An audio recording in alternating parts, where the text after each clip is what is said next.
Hello, people. How are you? I hope y'all had a great weekend. It is Monday. It's been a really great day so far for a Monday. I hope y'all are feeling the good vibes too, okay? I'm feeling it. I'm feeling better. I'm feeling good. I am glossed up. I'm fired up and I'm ready to go. If you're ready, grab your emotional support lip gloss. We are going in. You are in frame with Mandy Magnan.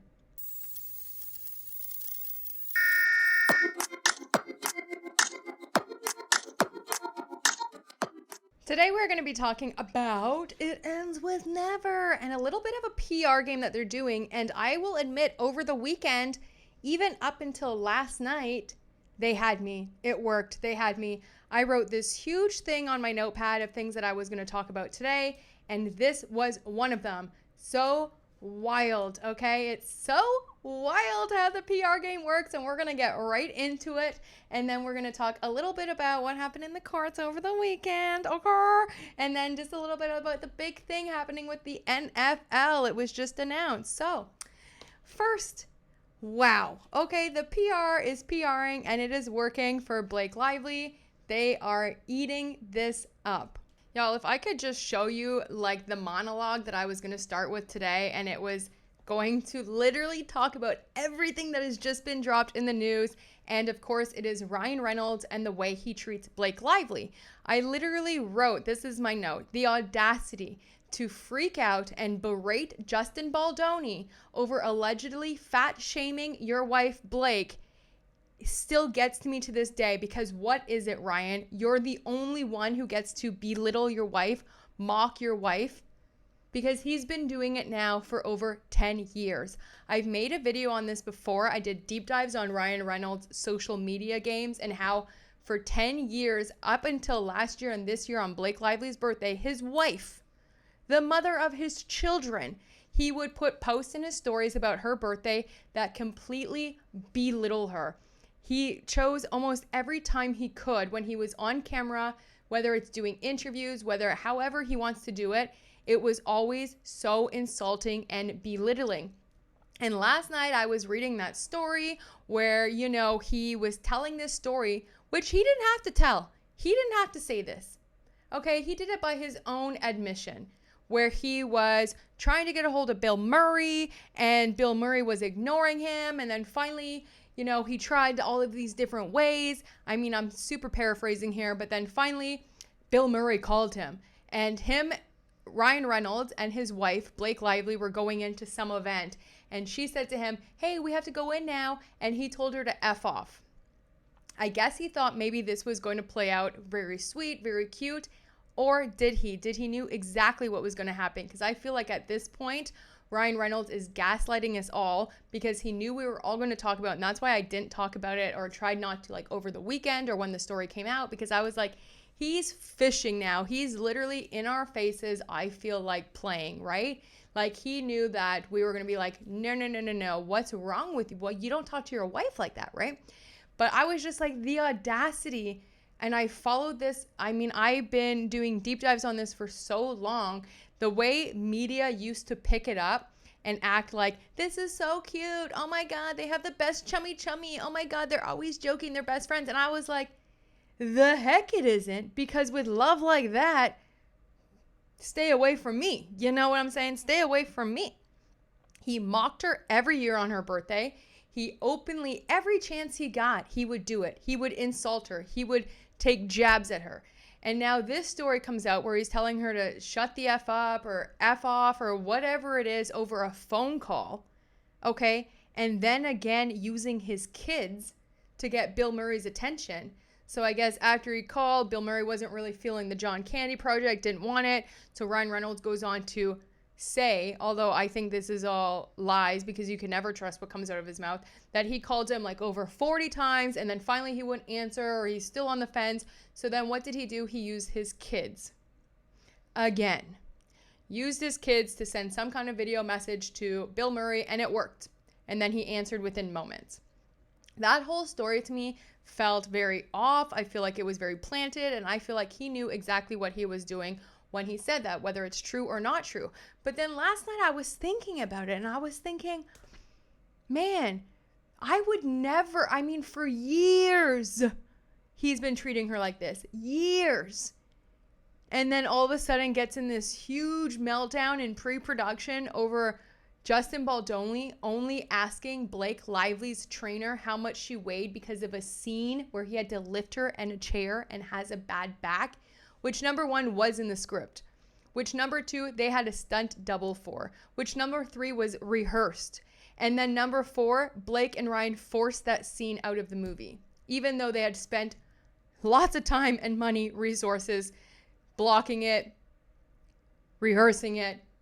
Still, they didn't want that lift in the movie. And why do you think that was? I think it's because now they can say, oh, well, he did that, but the scene's not even in the movie. It's not even in the script. That's why he did it. He did it to fat shame her. He did it to fat shame her. No, y'all forced that scene out of the movie, and we have scenes where we have the script where it says that. Okay? Anyway, but even how I feel about covering the It Ends With Us, this is what I wrote last night. Even how I feel about covering It Ends With Us and how I feel about Blake Lively in this situation. And of course her past and all of the things that she said and da-da-da-da-da. The way he treats her is still foul. It's foul, Ryan. And you thought you were going to say that and either get a rise from us or people were going to laugh and think it's a big joke, like how the media and everyone has been treating it for the last 10 years. Now, again, I'll post some of the video that I made about this already, but all the mainstream media before used to kiki and joke around about it like it was so cute. It was so cute the way he would always belittle his wife. Enough, Ryan, okay? On top of this, doing your whole maximum effort booze cocktails, selling it in the parties of John Candy when you know John Candy had an issue with alcohol. You did the same thing during It Ends With Us, where you sold cocktails and titled them under It Ends With Us names, knowing, how do you not know that alcohol is a direct line to domestic violence? And you promoted it. You promoted the alcohol and the cocktails, naming one of them All Wait for Ryle, knowing the movie is about DV and breaking generational curses and ending or at least bringing awareness to domestic violence. So now enough is enough. Your jokes aren't funny anymore. Okay, they're not. Take a break, okay? You've been out in the media and doing all of these things times 100. You've been out in the media. Ryan Reynolds has been out here since Blake Lively dropped her CRD complaint, I would say 100 times more than we have ever seen him. Ever seen him. It's gross. It's tasteless. Okay? And I've always felt bad in my heart a little bit for the way he treats Blake Lively. That's why I did the deep dives on the way Ryan Reynolds treats her. I think he is a controlling, narcissistic monster, and he's been telling us this whole time. So what Ryan Reynolds needs to do is go away for a little bit, okay? Deal with your household. Deal with your family. Take care of your family. Take care of your wife, because your true colors are really starting to show. But this time, my oh my, the public and the media aren't laughing about it anymore. They're not laughing about your comments to your wife. They're not laughing about your belittling. So last night when I was going to bed, that's what I was thinking. That's what I wrote down. Because a part of me was like, this story is crazy. Why now? Why now would he openly be volunteering information in a story like this that literally is just like, you don't talk to your wife like you don't talk to your partner like that. Like, it's not cool. It's not cool anymore to treat your significant other this way, okay? In my opinion. Y'all do whatever you want to do in your relationships. But for me, publicly, nah. Because if you're doing that publicly, what are you doing behind closed doors? That's where I was last night. I was kind of like, man, that's fucking cruel, okay? I did a little F-bomb. I'm so sorry. But it's cruel and it's mean and it's been happening for a very, very, very long time. So last night, that's what I was thinking, and that's the monologue I was going to start with. But then I opened up the Google, and my, oh my, they got me. They got me because now I think this whole story and this whole thing was yet again to paint Blake Lively as a huge victim. And they've used Ryan to do it, and he was probably in on it or something. I don't know. But check out the headlines. You have one headline here where it was Blake Lively. Yes, she was spotted at Orlando, pretty incognito over the weekend. But look at all these other headlines now. Ryan Reynolds reveals shocking insult hurled at Blake Lively over an A-list celebrity call. Blake Lively breaks silence after Ryan Reynolds admits swearing at her. Blake Lively feels humiliated by Ryan Reynolds, how he's been treating her lately, says source. Ryan Reynolds admits snapping at Blake Lively when Bill Murray called. Okay, so that's the headlines. Okay, for Miss Blake Lively. And finally, the media got it right and starts blasting Ryan too, because in the last little while, every time anything was happening with Blake Lively, Justin Baldoni, Taylor Swift, blah blah blah, it ends with us, Ryan was unscathed. He was on a tour, Wrexham, new movies, this, that. Well, today the media, they put Ryan's name on it because this is what you get when you look up Ryan Reynolds today. Ryan Reynolds reveals why he once swore at Blake Lively. I'm sure it's just once. Ryan, then it goes on, Blake Lively breaks silence after Ryan Reynolds admits swearing at her. F you, Ryan Reynolds cursed at wife Blake Lively when she asked him to ignore a call from Bill Murray. Blake Lively humiliated by Ryan Reynolds' behavior amid legal battle with Justin Baldoni. Blake Lively feels humiliated by how Ryan Reynolds has been treating her lately. On and on and on. So I just think this is very interesting PR spin. And it worked on me. It got me because that story I was like, ain't no way. Ain't no way in a time like this when your wife is at her most vulnerable, her most, not desperate, but in kind of the battle for her life, her career, her everything. And he's coming out here making these kind of statements, telling us this kind of story. So what do y'all think? Do you think that they did this just for the PR spin? Do you think maybe I wouldn't get nothing past Ryan Reynolds, okay, and his maximum effort brain, all right? So I'm not really sure, but now I'm like, well, dang, over the weekend I was feeling bad for her because I read that story and I didn't want to get too involved in it because it's a little gossip. Who knows if it's true, not true. It's just coming out of his mouth. But then I remembered the decade-long harassment and belittling and mocking he's done of her. And then I was like, well, dang. I mean, the call's coming from inside the house on who's treating her poorly, And it has been for a long time.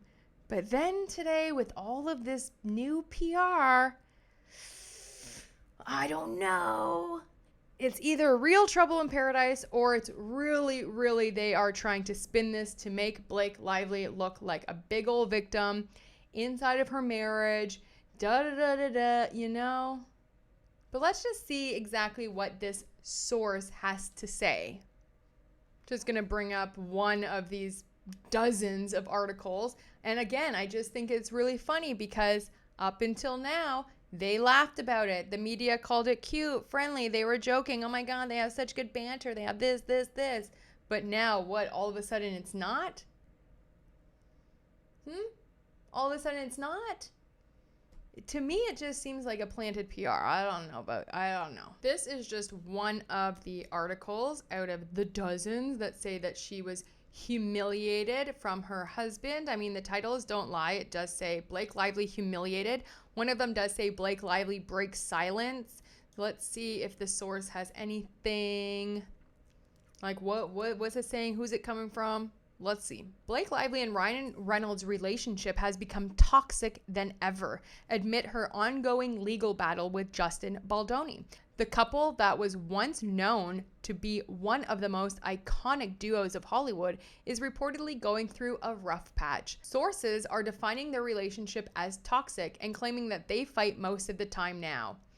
Then they go into the story that was supposed to be playful, but an insider told this source said, I guess, to everyone now, the F-bombs aren't playful anymore and they have turned nasty and it's wearing them both down. The news comes days after Reynolds revealed that the he told Lively to F off when he received a call from Bill Murray. Then they go into the story with Bill Murray, and then it says an informant, like B613 or Leslie Sloan. Which one is really playing this up? An informant told Rob Shutter they used to tease each other for fun, but lately it feels cruel. Their source went on to say that Blake Lively feels humiliated, and Ryan acts like she should just take it. That kind of energy isn't sustainable. Well, it has been for the entire time that y'all have been married, and now it's no good. And I get it. Don't kick me when I'm down. You feel me? Like, don't kick me when I'm down. But I don't know. Like, seeing the headlines today, I still don't know if this is like truth or, again, if this is PR, because how are we supposed to know with these people? Where do we extend the grace? Where do we extend, feeling bad? When do we call it? After everything, after all the lies, I don't know. And last night it got me because that's what I was thinking about. Blake Lively must be humiliated, especially after a story came out last week that was never really picked up or followed on. But I did see a couple of headlines here and there that Ryan Reynolds is tired of paying Blake Lively's law fees and she hasn't paid a dime yet. And I don't know. I feel like Ryan Reynolds started this whole thing, and now he is being dragged into it and has been being dragged into it. And his name and his reputation is crumbling. And I say good for that. Finally, we get to see the monster that you are. My advice, take some time off, Ryan, because it's been a year and we're tired of you. Every day you're out here doing something, okay? The weekend in the courts of It Ends With Never was spicy, okay? If y'all think that you're done and frustrated with Blake Lively and her counsel, try being the counsel for the Wayfair parties, because Aline Garofalo has had enough, okay? She snapped back. She was snapping back at Blake Lively's counsel for a reason. Also, over the weekend, something super amazing, what we've all been waiting for, a huge moment for Wayfair. They filed a motion for judgment on the pleadings. So they took that, even with everything that Blake Lively said is fact. Let's say it was 100%, everything that happened. Does it still fall under the criteria of law? And we will see what the judge says about that. But also Blake Lively, in a very desperate, embarrassing move, her lawyers, the fact that they're even playing these games, wild. But they ran to the court for, in my opinion, a big cry baby, please daddy Lyman, please daddy, give me what I want, please. That's what it sounded like. They ran to the court for a deposition of Mr. Joshua Greenston, who was a Sony rep. He was pretty high up there, and now he works at Paramount. I guess that was very important to know. But they were going back and forth trying to see who would be deposed first, It's the Wayfair's deposition. So again, 99.9% of the time they get to choose. It's their deposition.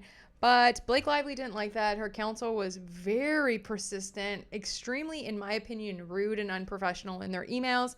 Then they ran to Zaddy Lyman and asked for an emergency relief. They really wanted to go first, and they really wanted the deposition to start at 8 a.m. Aline Garofalo came back and said, we already said the deposition was going to start at 10. Then we moved it to 9. I can't do 8 o'clock. There's 3 other depositions going on that day. I'm handling this one, and I have a prior issue to get to. Like, I cannot be available for that. And if the court needs to see what that appointment or issue is, I will definitely show them in chambers. Well, the judge did come back.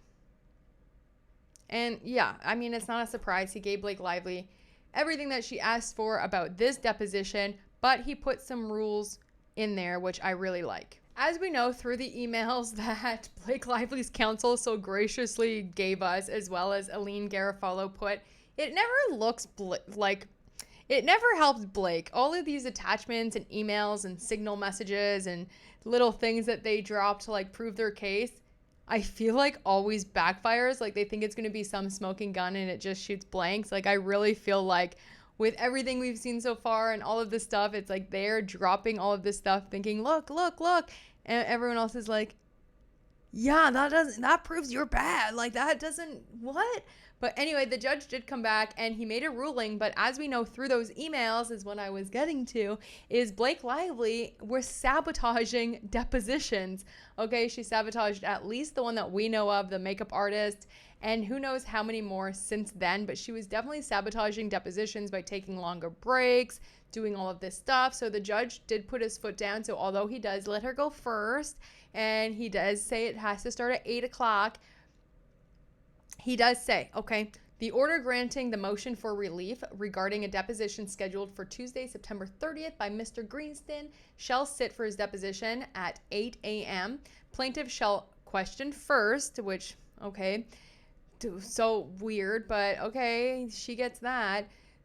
She should question first and shall have 3.5 hours for on-the-record testimony in addition to a total of no more than 30 minutes for breaks if requested by the court reporter, videographer, or witness. Defendant shall question second and shall have 3.5 hours for on-the-record testimony. There shall be a break for lunch and no more than 30 minutes after the questioning by plaintiff. The personal matter mentioned by defendants must give way to the convenience of the non-party witness. So I guess whatever Aline Garofalo had prior, too bad, so sad. That's it. That is what it is, okay, from the judge. And let's see now if Joshua Greenston is going to actually sabotage the deposition or show up, because he had no problem standing beside them at the It Ends With Us premiere while Justin Baldoni and all of his family and friends were sitting in a freaking basement, okay? This is Josh Greenston just beside Ryan Reynolds. He has his arm around him. Oh my God, Gucci, Gucci. A lot of people were wondering why Sony put this letter in when they were trying to get the emergency relief, and why it was so important to say that we write on behalf of non-party Josh Greenston. Mr. Greenston is the former co-president of the Sony Pictures Entertainment Motion Picture Group. He was recently appointed the co-chairman, Paramount Pictures, and vice chair. Oh my gosh. So people are like, well, why? Why was this even important? Well, I think this was number one so that Blake Lively wouldn't have to respond. They have the deposition, third-party witness being like, hey, I can't be there a second time. And also it has to start at 8 because I'm out of there at 4:30. So that's why the judge, I think, made the ruling he made, because of the third-party witness, and Blake Lively didn't have to fight anymore. Or I mean, by fight, I mean cry to the courts. And I wondered why, interesting. Paramount Pictures and vice chair Paramount Pictures. And then I remembered this article. Ryan Reynolds, Taylor Sheridan, and John Krasinski among hitmakers Paramount Skydance needs to keep happy. Okay, interesting that Paramount Skydance needs to keep Ryan Reynolds happy. Now is the co-chairman of Paramount Pictures and vice chair. Very interesting again. Article reads, on Thursday, the Skydance Media founder closed the $8 billion merger with Paramount Global that he orchestrated enduring political turbulence and skepticism about the viability of the company's TV and movie empire for over a year. In order for the deal to pay off, Ellison, who will serve as chairman and CEO of the newly Paramount Skydance, must maintain strong partnerships with the creative community. So I guess they couldn't get like the financial backing at first. They didn't have, like, especially among, competitors like Disney and Netflix, but it is because of the top talent. Keeping them happy and busy cooking up ideas for new film, TV, and streaming franchises will be critically important if Paramount Skydance wants to outmaneuver other studios. The article goes on to say, on the film front, look for the new regime trying to maintain or even extend some crucial first look deals as Josh Greenston and Dana Goldberg, who will oversee the studio, trying to reinvigorate Paramount's film slate. Then the article goes on to say, and Ryan Reynolds. one of the few bankable stars remaining, has a first look packed with the studio. So they get first look, Paramount, at all of Ryan's deals. He gets a first look deal with Paramount, and that is all because of Mr. Josh Greenstein, who, let me remind you, was buddy Ryan Reynolds' arm around him, chumming up to Blake and Ryan. Well, he knew dang well the director of the film was in a freaking basement. Ryan Reynolds, one of the most bankable stars left. What a line. Oh my gosh. Oh my gosh. Drop your comments and thoughts on all of this. I would love to hear your opinions and your thoughts on what do you think is happening between Blake and Ryan. Do you think this is all PR? And also, I will tag the video of the deep dive I did on their social media. I will drop it below. It is a short but a must-see video, okay, that I did earlier this year. It will explain their entire relationship dynamic and how Ryan has been getting away with this since the beginning. And they used to laugh and kiki about it like it was jokes, but now it's not. And I don't know, maybe they're just trying, I don't know, like spin it so that he can be the bad guy and Blake's the victim, or maybe she is really done with it. I mean, I would have been done before it even started. You feel me? Like, ain't no way anyone is going to, especially the love of my life, my husband, my partner, my significant other, is going to ever, even if it is a joke, talk about me like that in public, on social media, or anywhere else. And the news that came out, yes, Bad Bunny is set to do the Super Bowl halftime show. So y'all, I know over the last week there was tons of rumors saying Adele was gonna do it. Everyone was thinking Taylor Swift was gonna do it because her and Travis Kelce and all of that stuff, and nobody. Bad Bunny. Wow.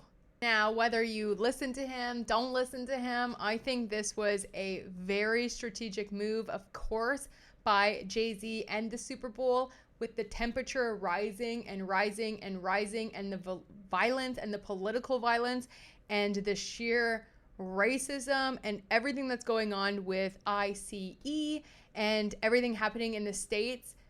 They took a stand to let you know Bad Bunny did go on tour and was doing his shows and did say that he will not play within the United States because of everything that is happening with ICE, and he doesn't want any of his fans being detained or anything like that. So for them to put him on, I think, speaks volumes, and what a move.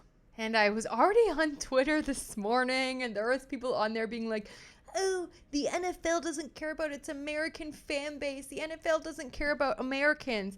Do you mean white? Because Puerto Rico is a territory still in the United States. So even though he wouldn't tour in the mainlands, you know what I mean? It's like Puerto Rico is still a territory in the United States. So I think it's riling up all the feathers that it's supposed to. And of course, yet again, people's true colors are showing. But this was a big move, and I think it's sweeping the headlines right now because it was, just a brilliant move. And JC said it best. He put out a statement saying that he's just really proud of everything that Bad Bunny has done for Puerto Rico. And they're going to have him on, and he's going to do the halftime. Okay, this is a big move, especially since I feel like he's so new in music compared to most of the people that have been out there. But they all obviously did this to make a statement, and I think it's worked, or at least it's going to rile up the feathers like it has been doing in the last 12 hours. But I'm very excited to see the show, and I would have never, ever guessed Bad Bunny. So, Jay-Z, clock it, is ahead of it, and cool. We'll see what happens with that. That's pretty much all from me today, guys. It's going to be a very interesting week in the media and with headlines and everything going on in the courts. Depositions are set to be done tomorrow. They said that they have multiple depositions happening every single day. So we'll see if we get any tea from that. But I am really looking forward to the judge coming back and making some rulings. But I think that will probably happen after the 30th. They'll let them do all their depositions and stuff like that. And then we'll see what's going to happen. I don't think he's going to grant all of them, but there's definitely some arguments in there. Of course, Blake Lively's counsel can counter it, come back with an opposition, which I'm sure they're going to, and I'm sure it's going to be something. Okay, so already prepare yourself. The gaslighting will begin as soon as we get that opposition from Blake Lively's team. And yeah, we'll see what happens, but hopefully there are some rulings and some things happening this week. And I haven't pulled a card in a while because I'm kind of focused on all of that stuff inside the membership, which if you haven't joined the channel yet, please do.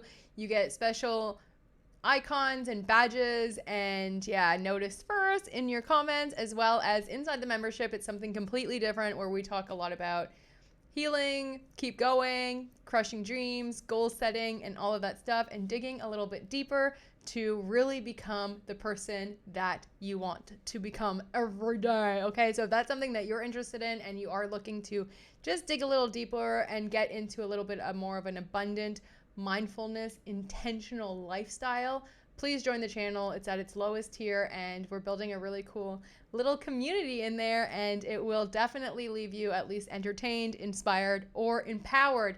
But I hope all three, okay? But today I'm going to pull a card from Listen Bitch, since we have some time.